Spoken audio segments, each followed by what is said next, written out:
ولكن عشان أوريك البني آدم ده هلعه، إن الإنسان خلق هلوعا، وإن الإنسان لربه لكنود جاحد.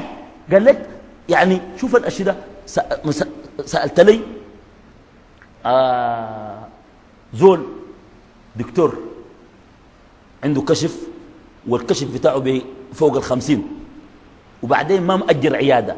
شوف ربنا مديه عمارة، في العمارة دي مأجر لناس دكاكين وصيدليات ولدكاترة زملاء ومأجر لهم، هو قاعد في العمارة. قلت له يا أخي اسمع أحوالك كيف؟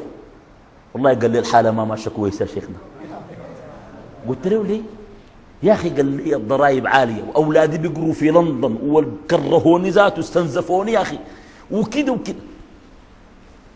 مشيت الخلا، في زول بعرفه ولاقيته في الخلا وبتونس معاه كويس. قعدنا وقال إلا تشربوا شاي، قاعدين في الواطة دي في رملة كويس، عراقيه مشرب. قلت له كيف حالك؟ قال لي شنو؟ قال لي أحمد الله، تقول الله بلاي ما عنده شغلة. قال الله خلى الناس كلهم مقبل علي أنا بس، قال بديني أنا بس، قال تقول الله بلاي ما عنده شغلة. بينه وبين نفسه قلت لازم في شنو ذاته. لكن الزول ده انت عارف اعظم حاجه اداله الله شنو؟ اليقين ده.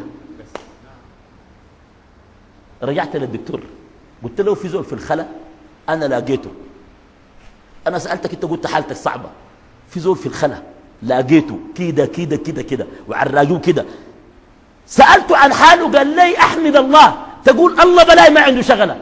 الدكتور ده خدت يدي في راسه قال لي والله يا شيخنا نحن ما عندنا ايمان، نحن ما عندنا ايمان. اعترف قال لي نحن ما عندنا ايمان بالله.